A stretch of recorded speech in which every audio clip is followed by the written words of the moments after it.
नमस्कार, Gogo live show के 417वें episode के इस सफर में आप सभी का स्वागत है।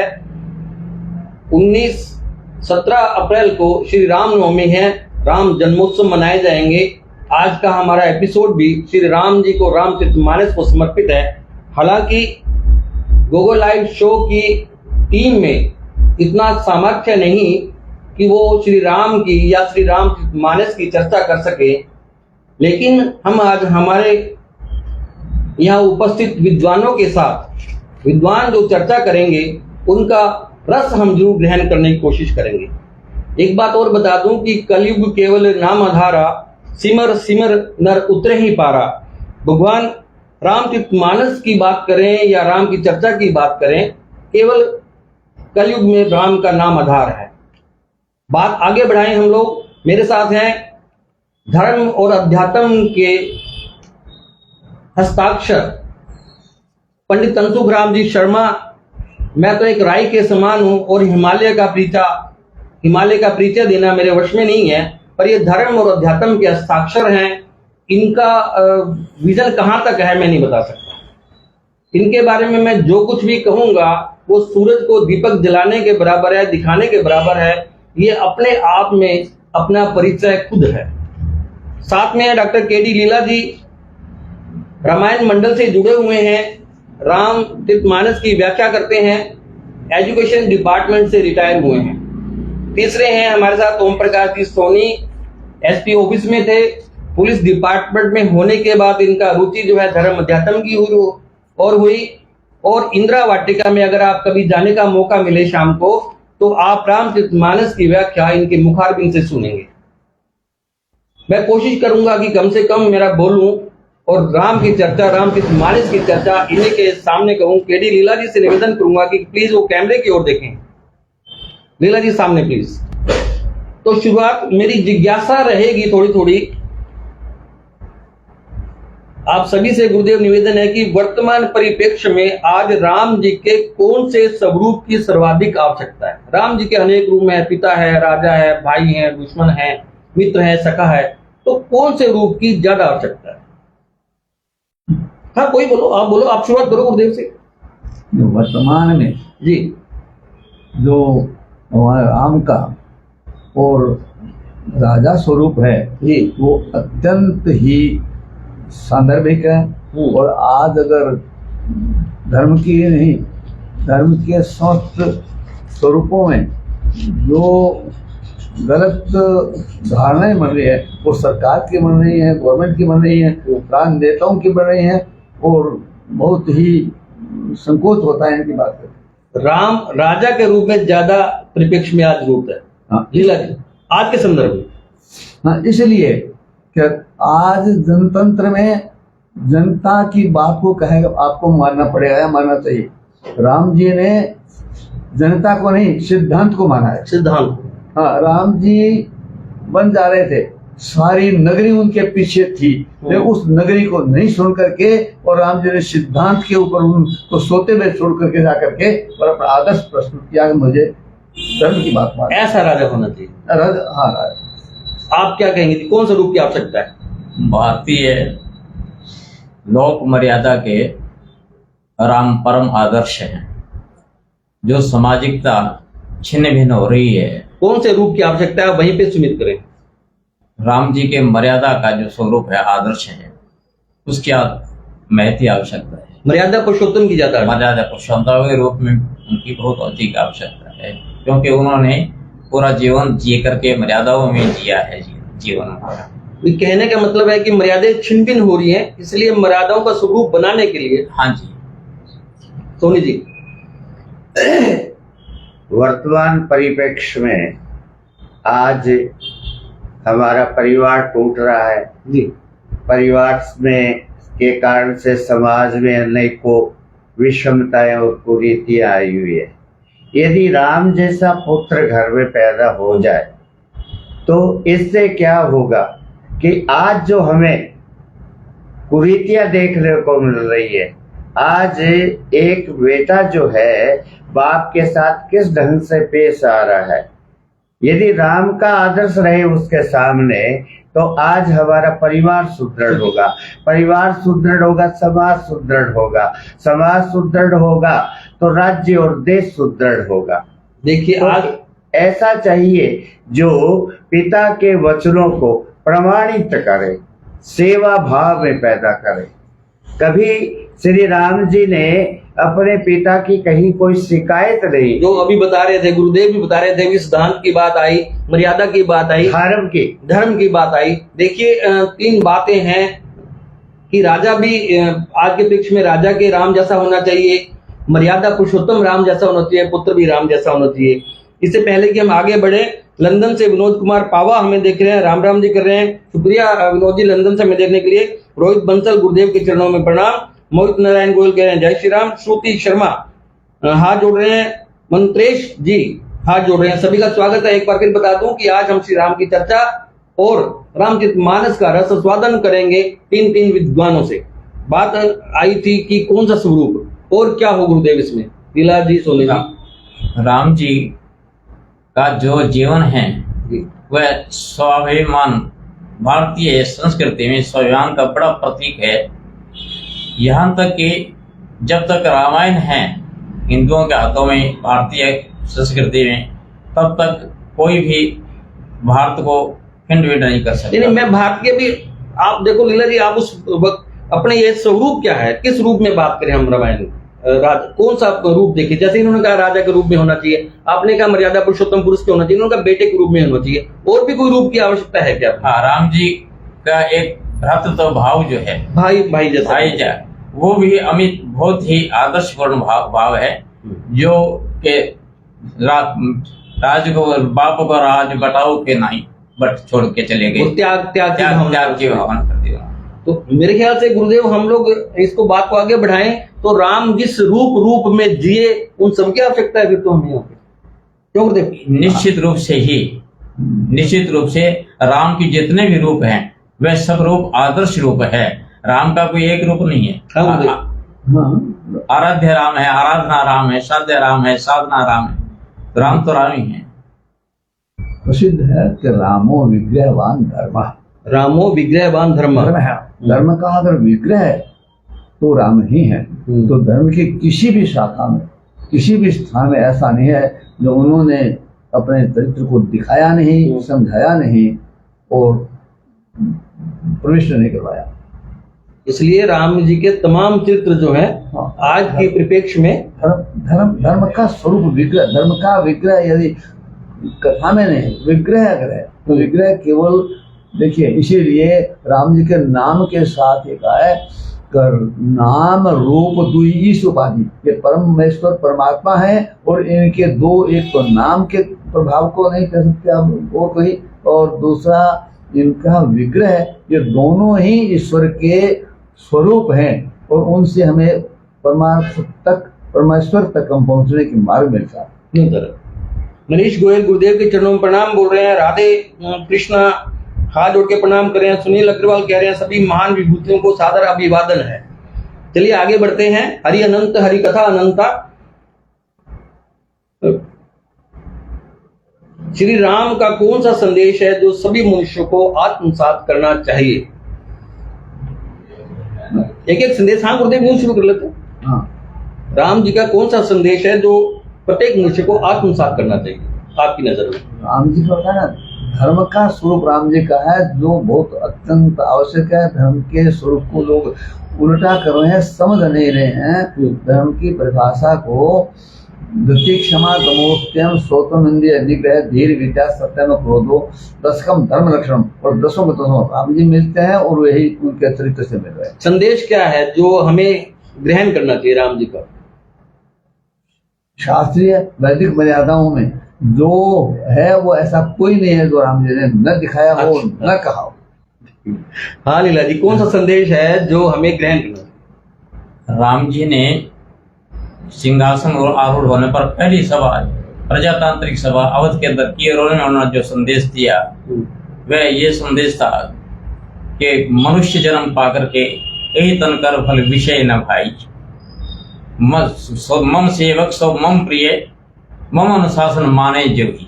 जो भगवान कहते हैं मेरा अनुशासन जो मानते हैं वही मेरे प्रिय है। अनुशासन का तात्पर्य जो जीवन उन्होंने जिया वो जीवन का जो अनुकरण करता है वो संदेश हमें अनुशासन अनुकरण उनके पद चिन्हों पर चलना जी, उन्हीं के पद चिन्हों पर चलने से तात्पर्य। श्री राम जी का जो जीवन है जी पूरा जीवन अनुकरणीय है।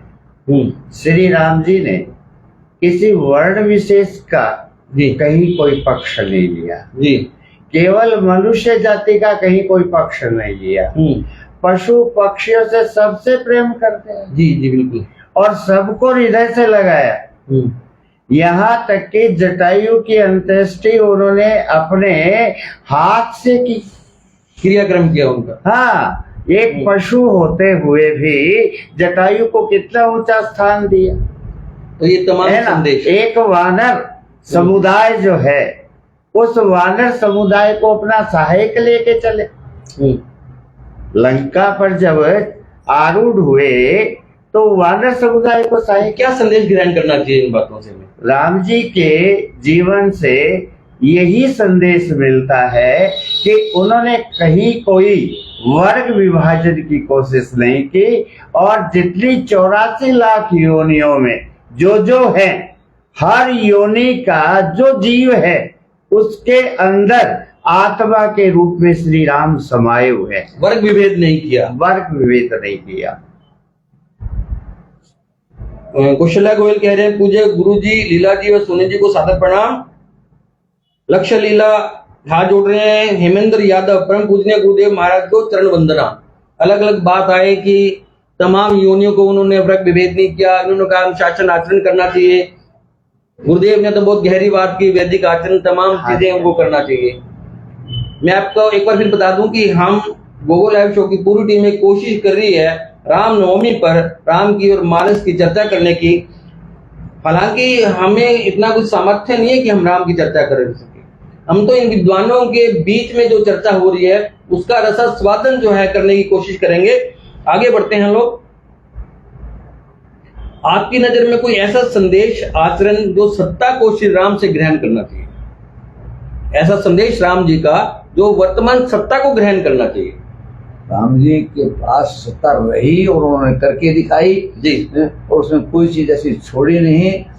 जो राजनीति है, भरत जी को जब भेजने लगे वापिस तो कहा मैं महाराज राज्य कैसे करूंगा, जानता नहीं हूँ, मैं राज धर्म नहीं जानता हूँ। तो भगवान ने एक बात में कही, बोले देखो सर्वस्व राज धर्म इतनो ही, सर्वस्व राज धर्म इतनो ही। हाँ, कितना है?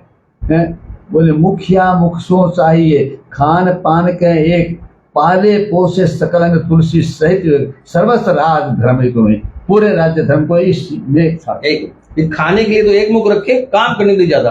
समस्त अंगों का पालन पोषण करे, समस्त जो प्रजाजन है उनको ठीक से पालन पोषण करे, ठीक से सार संभाल करे। जैसे दीख खाते हुए दिखता तो केवल मुंह है, हाँ। लेकिन मुंह अपने पास कुछ नहीं रखता, वह प्रत्येक अंगों को ही पालन पोषण करता है। हाँ। और आते हुए तो एक दिखता है ना, सत्ता के रूप में पोषण सब अंगों को करते हैं। सत्ता के रूप में जैसे आपने अभी कहा कि सत्ता के रूप में राम जो है कभी सत्ताधारी के रूप में आए नहीं, वो सेवक के रूप में रहे।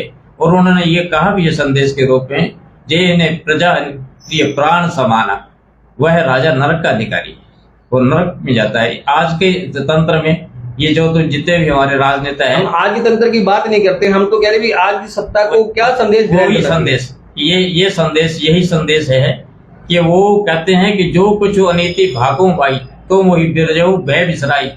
मेरा भय नहीं है यदि मैं कुछ अनीति पर हूँ। ये भी आज के तत्व मैं आज के संदर्भ की बात नहीं कर रहा, क्योंकि उससे राजनीति में विवाद पैदा होता है। मैं ये कह रहा हूँ कि आज की सत्ता को क्या संदेश लेना, ये संदेश है कि उसको जनता की सेवक के रूप में रहना चाहिए, जनता पर हावी होकर के अधिकार नहीं, सेवक के रूप में रहना चाहिए। क्यों गुरुदेव? नहीं, सेवक के रूप में जहाँ रहना है उसकी भी मर्यादा दी है कि किसके सेवक हो सकते हैं, किसके स्वामी हो सकते हैं, किसके सखा और मित्र हो सकते हैं। सभी स्थितियों को राम जी ने अपने आप में बचपन से, बालपन से लेकर गए और सभी स्थितियों को मारा है। तो सत्ता क्या संदेश ग्रहण करे, आज की सत्ता क्या संदेश करे? सत्ता, ये सत्ता चाहे तो धर्म ने दूसरा सत्य समाना, पहली बात। और दूसरा मतलब सत्ता को चाहिए जो कहा कि जासु राज प्रिय प्रजा दुखारी, सो नर पर अवश्य नरक अधिकारी। जो जिस राज में प्रजा दुखी है वो जो वहां का राजा है वो नरक का अधिकारी है। जी यही संदेश जो है आज गुरुदेव कह रहे हैं कि आज की सत्ता को लेना चाहिए। देवेंद्र दत्त लीला कह रहे हैं, मंजू डोडा कह रहे हैं गुरुदेव के चरणों में कोटि कोटि प्रणाम। देवेंद्र दत्त लीला सभी को बहुत बहुत प्रणाम। लीलाधर बंसल कह रहे हैं सभी आदरणीय विभूतियों और गुरुजनों का अभिवादन। राज जैन तीनों महान विभूतियों और गोयल साहब को मेरा सादर नमस्कार। शानदार परिचर्चा। एडवोकेट राजकुमारी जैन हमें देख रही है, शुक्रिया। निखिल गोयल सादर प्रणाम कह रहे हैं गुरु जी को। कालीचरण अग्रवाल नमस्कार सभी पूजनीय जी को। खूब सारे व्यक्ति हैं जुड़े हुए हैं, आप सभी से देख रहे हैं और हमारा सौभाग्य है कि आज गोगो लाइव शो के इस छोटे से स्टूडियो में, जो कि एक आप समझो जुगाड़ के रूप में होता है, हम यहाँ श्री राम जी की चर्चा का रस आस्वादन कर रहे हैं, रस ले रहे हैं। अलग अलग प्रकार से बातें हैं, सत्ता को क्या संदेश ग्रहण करना चाहिए, गुरुदेव का कहना है अलग प्रकार से, इनका सबका मौलिक चीजें हैं। एक संदेश देना है कि सत्ता को राम जी से क्या लेना चाहिए। कभी राम राज्य सब कुछ, एक कल्पना थी कि राम राज्य है, तब होता था भी राम राज्य मतलब सब कुशल मंगल। राम राज्य कल्पना ये थी कि सब कुशल मंगल, लेकिन आज राम राज्य की परिभाषा बदल गई है। कुछ ठीक ना हो तब कहते हैं राम राज्य है। भाई मान तो ये व्यंग है, व्यंग है। तो ये क्या राम राज्य की कल्पना, क्या जैसे मैं भी कह रहा हूं ना यार, गोविंद जी घर तो राम राज्य भाई, जबकि राम राज्य तो गुरुदेव एक बड़ी सुंदर कल्पना थी। राम राज्य में ना केवल प्रजा के अलावा भी जितने भी अंग है समाज के सारे धर्ममय हो, सारे के सारे न्याय का सिद्धांत को भली भांति उसकी पालना करे और जो कमजोर और गरीब वर्ग है उसके उत्थान में अपना योगदान दे। ये राम राज्य।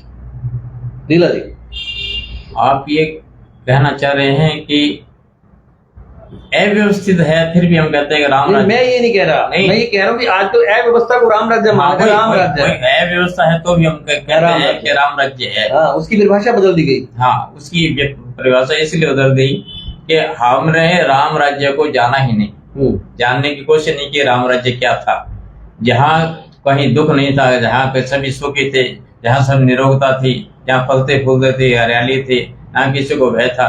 लेकिन आज ये सब कुछ हो रहा है, इसलिए जैसा सोनी जी ने कहा व्यंग्यात्मक दृष्टि से ये कहा जाता है कि राम राज्य है, जबकि इसका उल्टा अर्थ है, सीधा अर्थ है। हाँ, जो वो है था वो तो ओरिजिनल तो सीधा है। राम जय मतलब सर्वत्र, हाँ, कुशल, स्वस्थ, निरोग। जी गुरुदेव।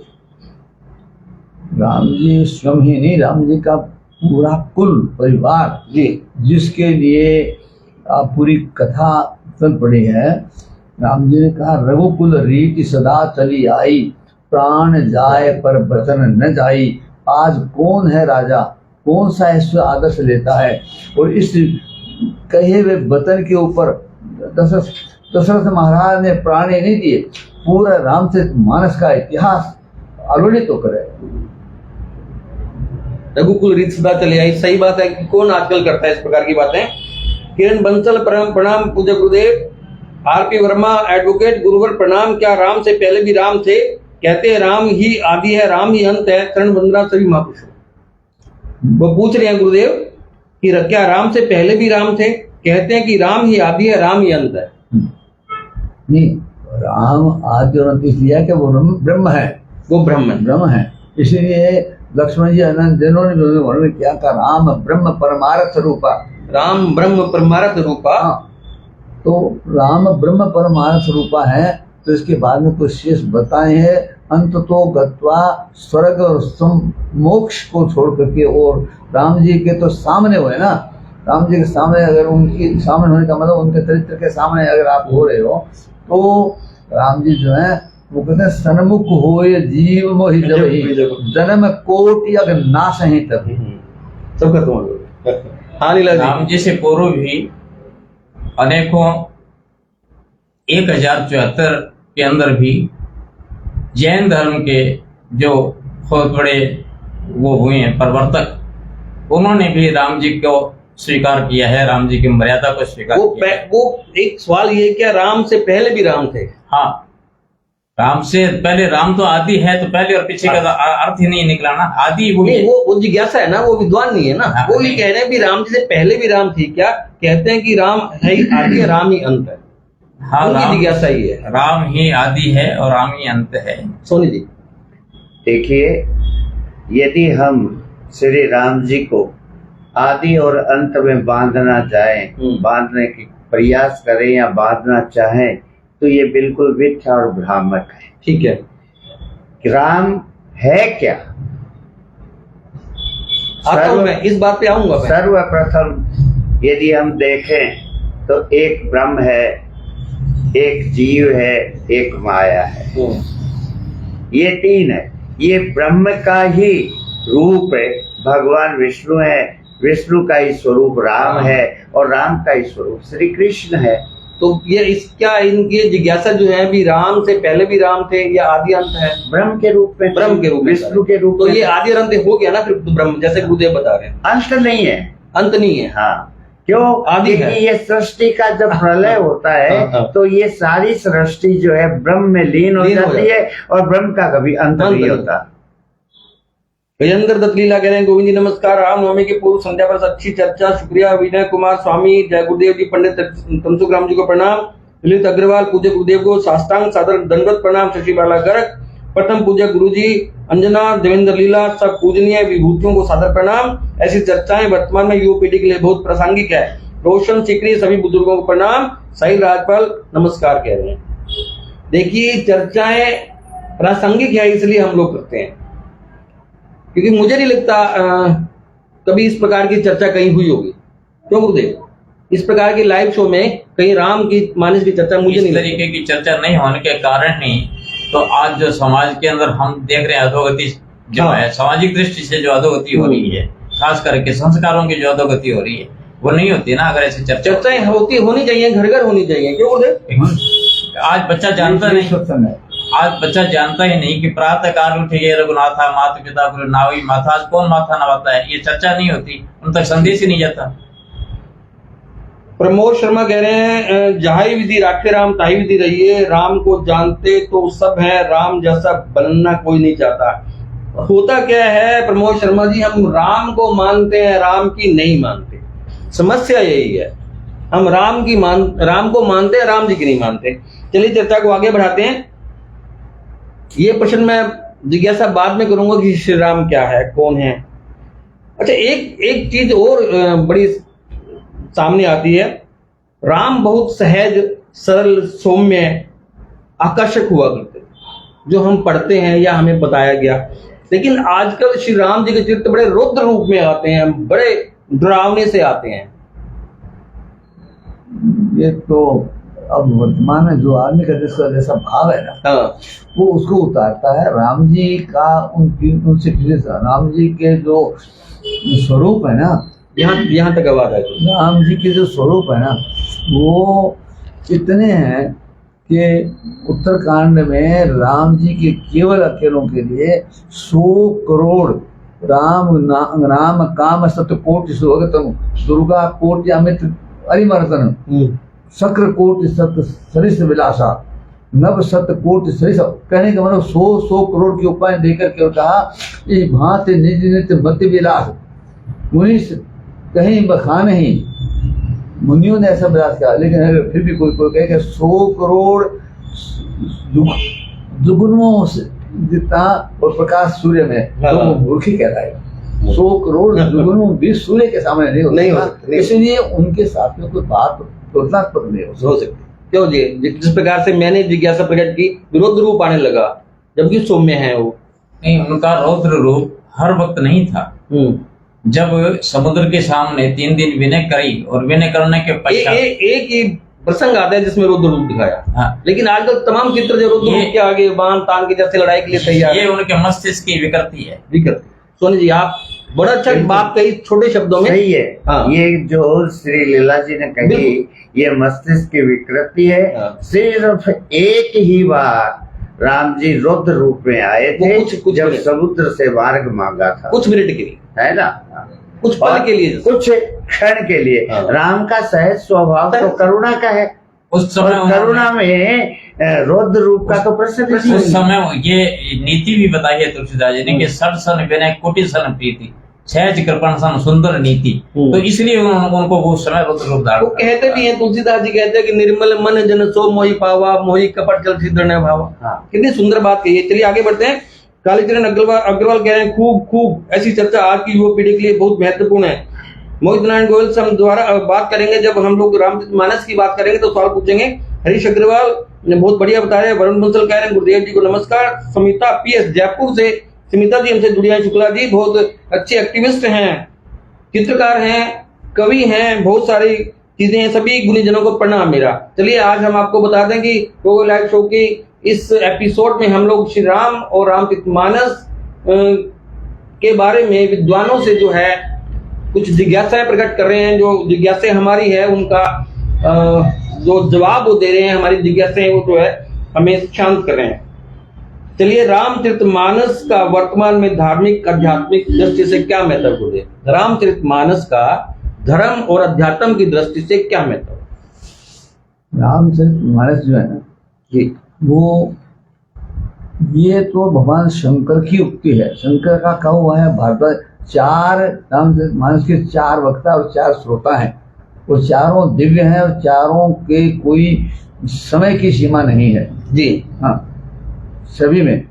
काकभूषुंड जी ने यहाँ तक जब कही ना, तो उन्होंने कहा, यहाँ बैठे हुए मुझे यहाँ बसत मोई सुनु खग ईसा बीते बरस कल्प सत कल्प सत बीसा 27 कल्प मुझे यहाँ हो गए और एक कल्प कितना होता है ये तो आपको विचार करना चाहिए कि कितने कजू कितने समय के, तो उनके वो सदा सर्वदा रहते हैं और उनका अंत नहीं है। इसीलिए कहा कि सारद शेष महेश पुराण सभी ने कहा, लेकिन आज तक कहने नहीं पाया, अभी तक चल रहा। कभी गोविंद कह सके कहाँ थे, वही बात होगी ना। इसका महत्व, धर्म अध्यात्म महत्व क्या गुरुदेव? महत्व मनुष्य के लिए ही वो है। भगवान ने भी, परमेश्वर ने, उन्होंने मनुष्य रूप धारण किया, सबसे बड़ी बात है। और मानव रूप में राम जी आए, जो ब्रह्म है और मानव रूप है, और उन्होंने ये बताया कि मानव हो तो ऐसा बनो जिससे वो परमात्मा ही बने। लीला जी, क्या महत्व है धर्म अध्यात्म की दृष्टि से? मानस शब्द जो है 3 अर्थ देता है जी। मानस रामचरितमानस, मानस मनुष्य, मानस मन। प्रेमी जनों पे नित नेह सुधा बरसावत मानस, जो पशु तुल्य भय जग में तिने फेरी के मानस बनावत मानस। उनको घुमा फिरा के जो पशु तुल्य हो गई कुसंग के कारण, उन्हें वापस मानस बनाती है। इस और मानस रोग मिटावत मानस। और फिर तुलसीदास जी ने लिखा जब शुरू किया है, तब तुलसीदास यही कहते हैं, निज संदेह मोह भ्रम हरणी, करऊं कथा भव सागर तरणी। मेरा छोटा सा जिज्ञासा ये है कि धर्म अध्यात्म की दृष्टि से रामचरितमानस संदेश क्या देती है?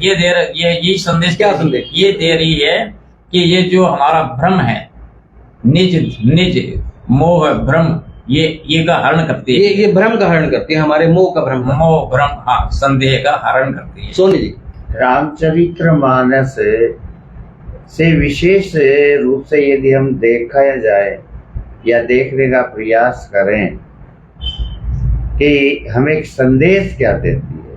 संदेश ये है कि आज के परिप्रेक्ष्य में जी, हर व्यक्ति भय, भ्रम और संशय में है। जी।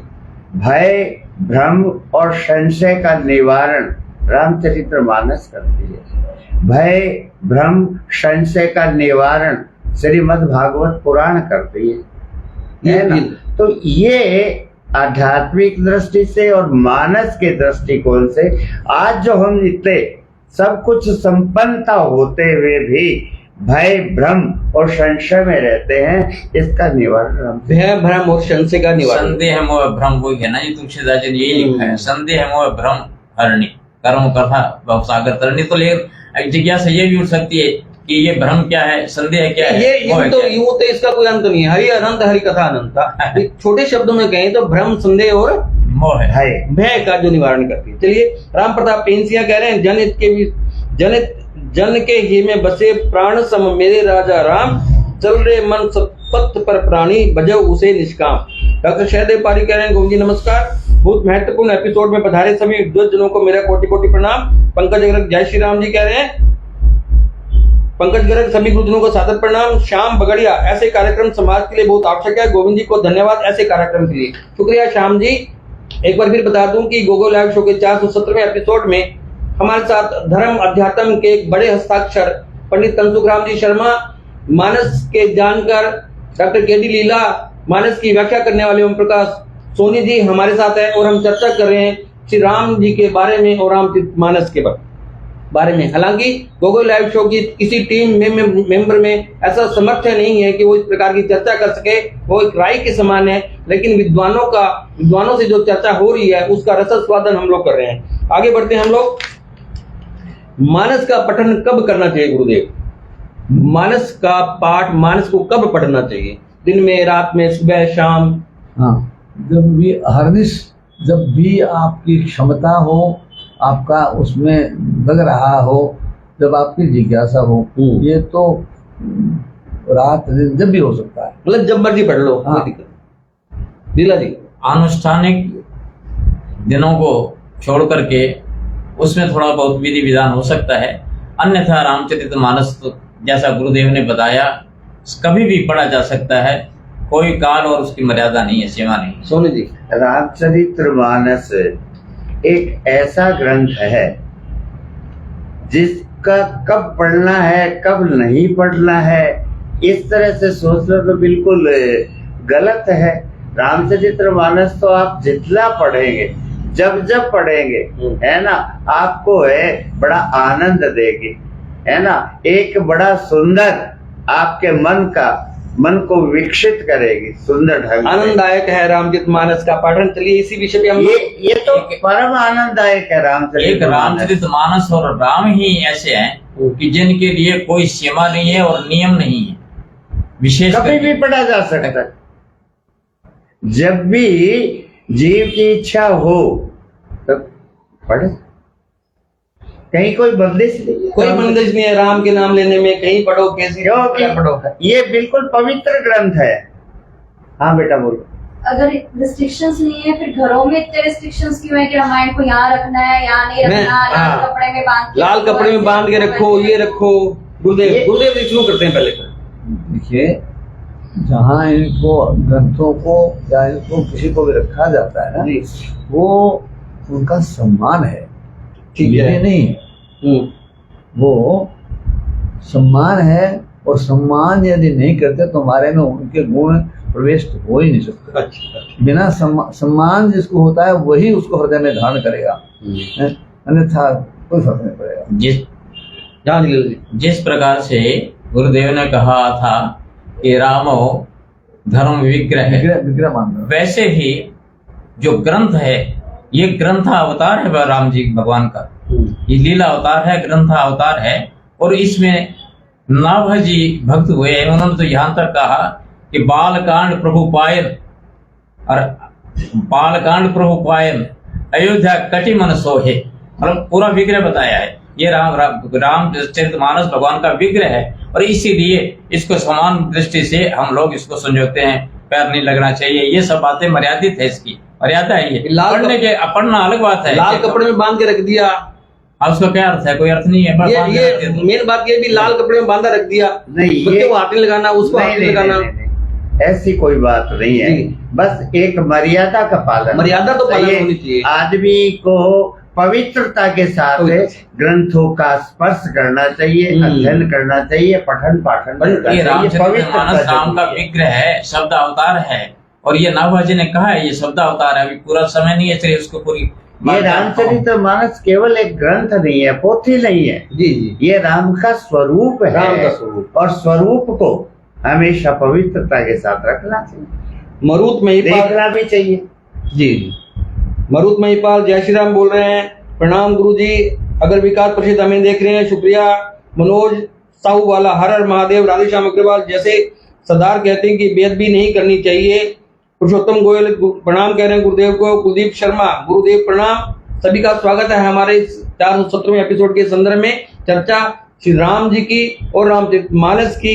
हालांकि दो विषय ऐसे हैं जिनकी चर्चा जो है सृष्टि के रहने तक की जा सकती है। कोई अनंत विषय है ये। मानस समाज को क्या शिक्षा देती है? मानस समाज को क्या शिक्षा देती है? रामचरितमानस का छोटाना और मानस कह रहे हैं जी। और ये क्या शिक्षा नहीं देती है, इससे परे कोई शिक्षा है क्या, ऐसा मुझे पता नहीं। अच्छा, हाँ लीला जी।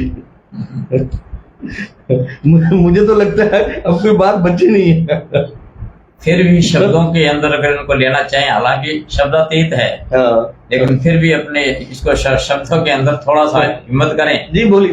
तो फिर ये एकदम से मानवता से ओतप्रोत है, मानवीय गुणों का, इससे ये संवाहक है और मानवीय गुण इससे सर्जित होते हैं।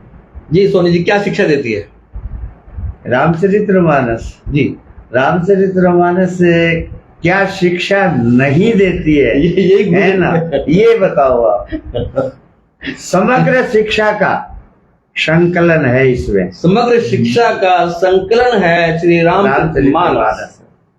इसी बात को आगे बढ़ते हैं। समग्र शिक्षा का संकलन है रामचरितमानस। जैसे राम जी ने कहा कि कौन सी ऐसी शिक्षा है जो रामचरितमानस नहीं देती। डॉक्टर रणधीर बेचर हमसे जुड़े हैं। शुक्रिया रणधीर जी, इस बार काफी देर से जुड़े आप। प्रमोद शर्मा कह रहे हैं राम की कथा सुनाने के 10-10 लाख रुपया लेते हैं, कैसे साधु संत, ये सही है या गलत है? मुझे लगता है ये विषय जो है ना, ये सरल सहज नहीं है। अभी फिर कभी इस विषय पे चर्चा जरूर करेंगे, लेकिन मैं माफी चाहूंगा कि आज ये प्रश्न जो है इनके सामने नहीं रखूंगा। भारती मित्तल, प्रणाम गुरुजी। सूरज गोयल, जय श्री सादर बालाजी। हालांकि आपका प्रश्न सही है कि राम कथा करने के लाखों रुपए लगते हैं आजकल, ये बिल्कुल थोड़ा सा है, लेकिन फिर कभी चर्चा करेंगे। रामचरितमानस का पाठ कौन करे? हिंदू करे, मुसलमान करे, ईसाई करे, बौद्ध करे, ऐसा भी कोई रिस्ट्रिक्शन है क्या गुरुदेव? नहीं, कोई नहीं, कोई करे। और जो करता है राम जी के, इसके केवल रामचरितमानस की चौपाइयों की बात नहीं है, लेकिन इसके भीतर को कोई जाता है तो उससे बाहर नहीं कर सकता। रामचरितमानस की जब कोई यात्रा करेगा तो वो उससे बाहर नहीं आ पाएगा, है ना? इतना गहराई उसमें है।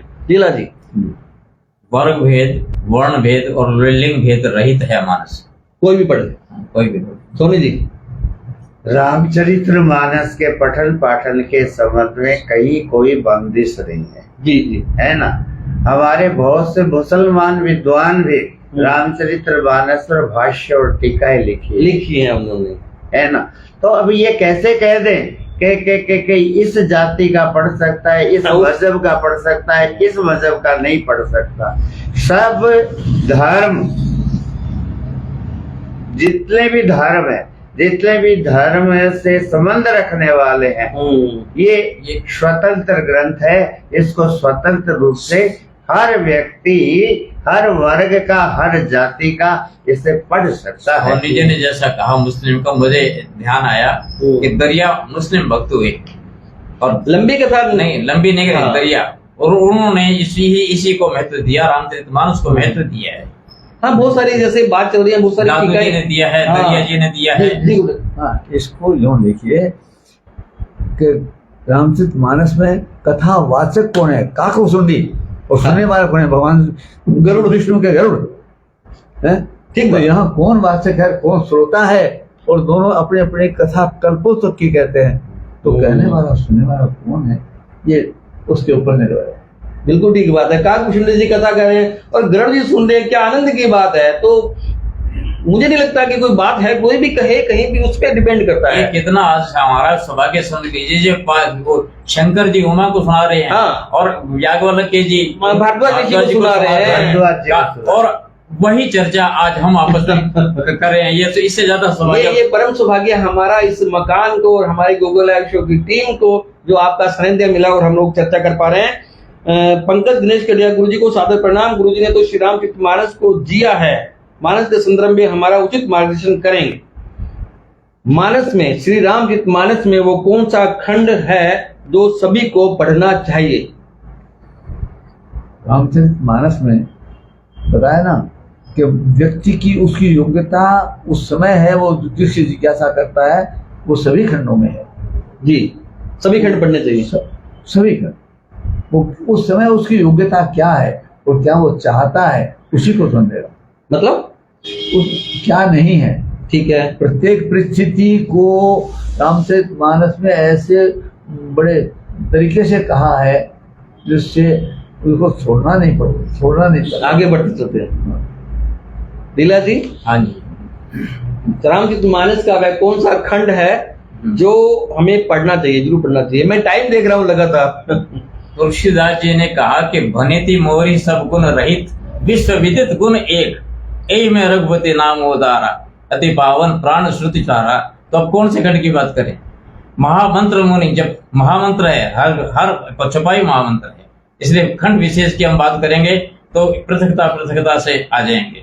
इस बात पे लौटेंगे सोनी जी। हाँ, रामचरितमानस का यदि हम ये भाग करें कि कौन सा कांड पढ़ना चाहिए, हर एक कांड का अपना विशेष महत्व है जी, है ना। अब काकभूषणी जी को ही ले लीजिए जी, जब जब राम अवतार लेते हैं, है ना, बाल्य अवस्था में 5 वर्ष तक की आयु तक में हर उसके जन्म में मैं वहां रहता हूँ। तो बाल कांड भी कितने, अयोध्या कांड की यदि हम बात करें तो पूरा गृहस्थी का जो है वो सारा अयोध्या कांड में छपा है ना।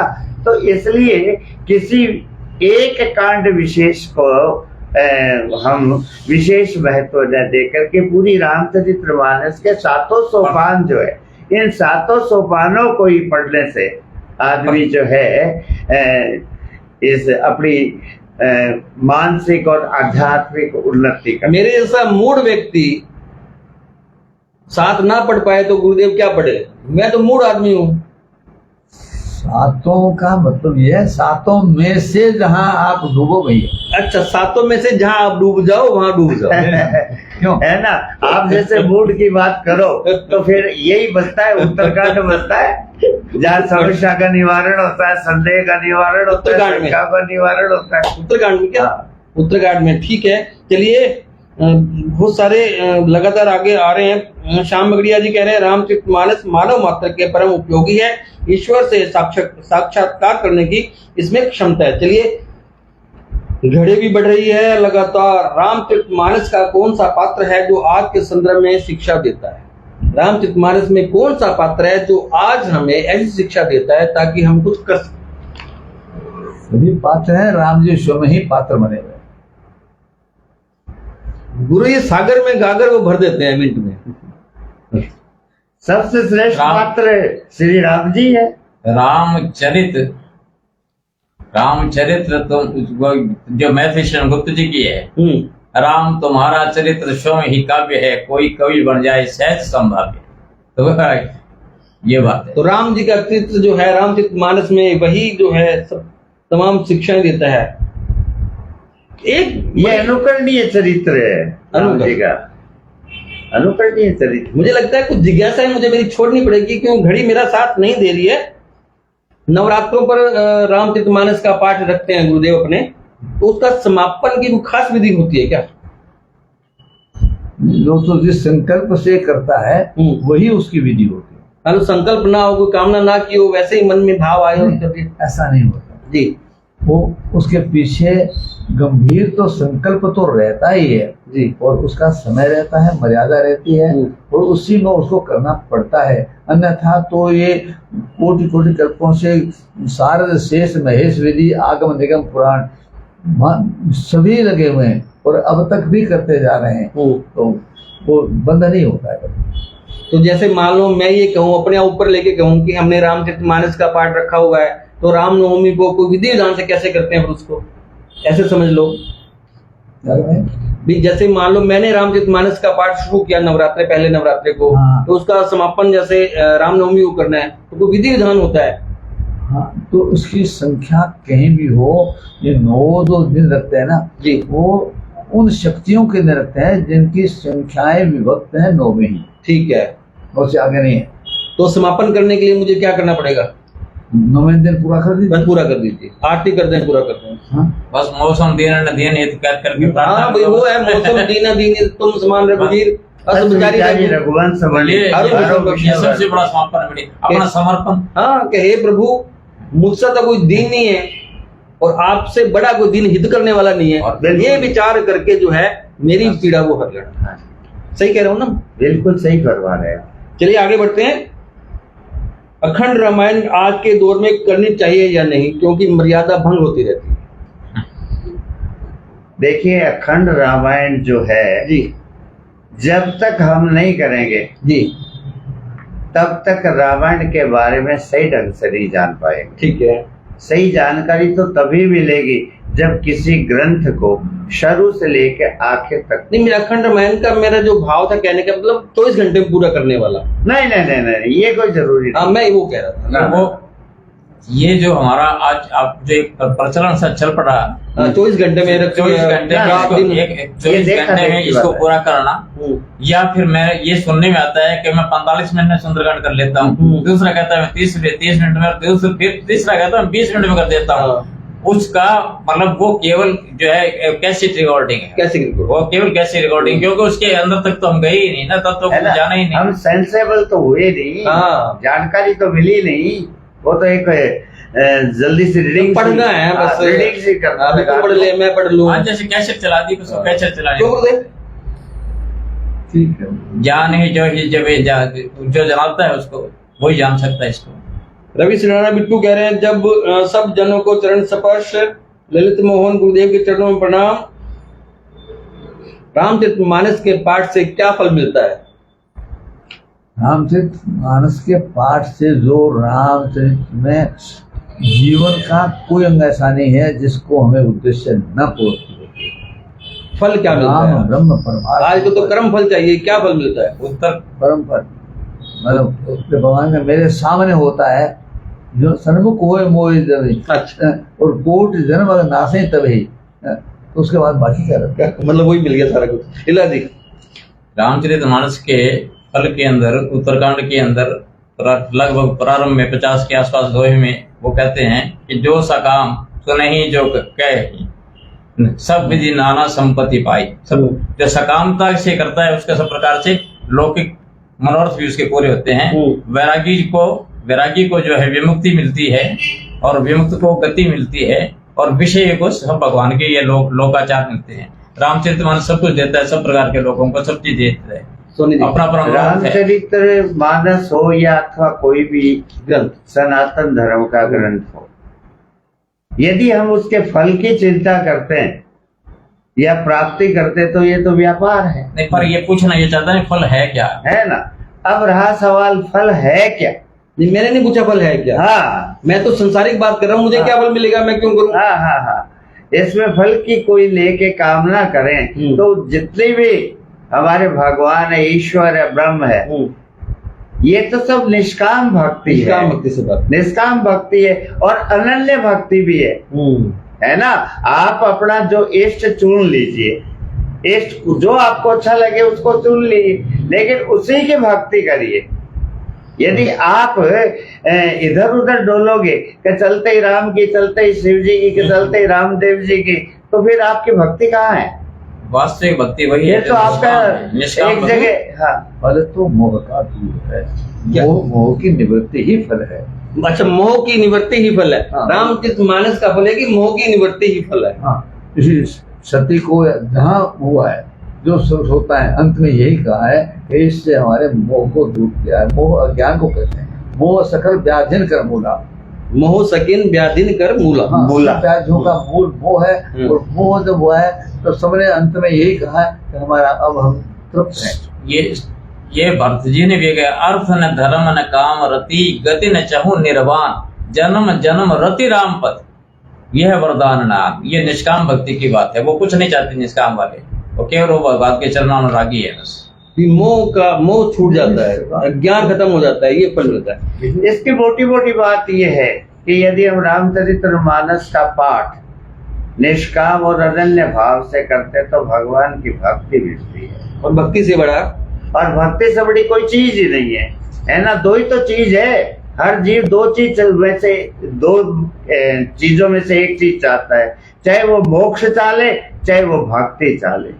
और मोक्ष में भी जो 5 प्रकार है उनमें मोक्ष के बाद में कुछ नहीं बचता। भक्ति में तो क्या है, निरंतरता बनी रहती है।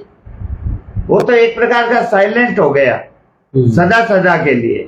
और भक्ति में क्या है कि रस आनंद मिलता रहता है। ज्ञान और भक्ति में अंतर यही है कि ज्ञान जो है वो केवल जानना और प्राप्त करना है, और भक्ति में दर्शन हो जाता है। शालिनी पूरी कह रही है सादर प्रणाम। निर्मल शर्मा प्रणाम गुरुदेव। ललित मोहन जी हम आपकी बात को नहीं ले पाएंगे क्योंकि विषय आज ये नहीं है, उपयोगी पुस्तक है। चलिए एक अंतिम जिज्ञासा, हालांकि बहुत सारी जिज्ञासाएं हैं, मैं बीच में छोड़ रहा हूँ, लेकिन एक अंतिम जिज्ञासा, क्योंकि रामचरितमानस की बात कर रहे हैं तो मर्यादा की बात कर रहे हैं। हमारे एपिसोड की भी अपनी मर्यादा है, समय की मर्यादा है, सब देख रहे हैं। आम आदमी रामचरितमानस को अपने जीवन में कैसे उतारे? राम जी के चरित्र को पढ़े और उसको समझेगा और जीवन में उतारेगा तो वही मोक्ष का साधन। लीला जी, निरंतर इसका निरंतरता रहे, निरंतर इसके पढ़ने के स्वाध्याय की निरंतरता बनाने की कोशिश करे, तभी इसके ये मानस की जहन में उतरेगी। सोनी जी, रामचरितमानस का आप निरंतर अध्ययन करोगे तो आपको क्या है कि श्री राम जी का जो मर्यादा पुरुषोत्तम जीवन है, आदर्श जीवन है, उनका आप अनुकरण करने लग जाएंगे तो आपका जीवन धन्य। इससे पहले कि हम आज के इस एपिसोड को विश्राम दें, यहाँ पे मैं 2-3 कमेंट्स और लूंगा और सभी विद्वानों से कहूंगा कि वो 30-30, 40-40 सेकंड के लिए अपना संदेश दें। पंडित मांगीलाल सारस्वत कह रहे हैं बहुत सुंदर कार्यक्रम गोविंद जी, धन्यवाद। धर्मेंद्र दत्त लीला, सब विभूतियों को नमस्कार, अति सराहनीय कार्यक्रम गोविंद जी, विशेष साधुवाद। प्रवीण कुमार, हर हर महादेव। गुरुदेव 30-40 सेकंड के लिए अपना अपना संदेश आप प्रदान करें हमें। इसमें जो संवाद दिए गए हैं जी, और जो श्रोता और वक्ता हैं उनको समझने की चेष्टा करें, और वो हम से परे नहीं है, हमें हमारे सारे मोह को दूर करें। जी लीला जी, मैं एक गोगो जो लाइव है इसके माध्यम से ये संदेश देना चाहता हूँ कि गोगो अपने आप में एक अध्यात्म का संकेत दे रहा है। गोगो जियो जियो यानी कि जाना, और हम भी यहाँ आए हैं तो हमें जाना है, यानी कि सत्य सनातन जाना है, जीना नहीं है। इसलिए गोगो ये संदेश देता है, अध्यात्म संदेश है ये, कि जो ये कहता है कि सुख पाता रहा जो सदा जग में, उसे आखिर में दुख पाना पड़ा, और पछताया नहीं जो कभी कहीं, उसे अंत समय पछताना पड़ा। कोई फूल न जग में ऐसा खिला, खिल के जिसे न मुरझाना पड़ा। विधि का ये विधान अटल रहा, जो आया है उसे जाना पड़ा। इसलिए गोगो का ये संदेश है, शाश्वत सत्य ये है कि जातस्य ही ध्रुव मृत्यु, ध्रुवम जन्म मृतस्य। सोनी जी क्या संदेश देना चाहेंगे? जेहि पर सत्य सरेहु, सोते ही मिलई न कछु संदेह। मुझे लगता है कि जा पर जाकर सत्य स्नेह सोते ही मिले न कछु संदेह। आज के लिए बस इतना ही। अगले सोमवार को ठीक 8:30 बजे हम अलग विषय से, अलग मेहमानों के साथ आपसे चर्चा करेंगे। आप स्वस्थ रहें, प्रसन्न रहें, हमें आपकी फिक्र है। चलते मैं कह देता हूँ, श्याम बगड़िया जी कह रहे हैं, परम पूज्य गुरु जी के उत्तर में सार गर्भित व्यक्ति संक्षिप्त तथा पूर्ण है, इसे समझने की क्षमता चाहिए। क्षमता नहीं है श्याम जी बगड़िया जी, हम लोग पहले कह चुके हैं, हमारे में क्षमता नहीं है। मैं तो रस स्वादन कर रहा हूँ यहाँ पे। नंदलाल दिनेश गढ़िया, हम सब पर आपकी कृपा बनी रहे। ललित मोहन, सभी को रामनवमी की अग्रिम शुभकामनाएं। मंजू डोडा, जय गुरुदेव। प्रवीण कुमार, सनातन धर्म की जय हो। आज के बस इतना ही। आप सभी का साधुवाद। आप पधारे, हमें अनुग्रहित किया, हमसे चर्चा की, हमारी जिज्ञासाओं का समाधान किया। आपका स्नेह बना रहे। धन्यवाद आप सभी का, दर्शकों का हमसे जुड़ने के लिए धन्यवाद। हम सब भी गोविंद गोयल जी के आभारी हैं कि उन्होंने हमें ये अवसर दिया वार्ता करने का। हम भी कोऑर्डिनेटर और तमाम श्रोताओं का धन्यवाद बोलते हैं।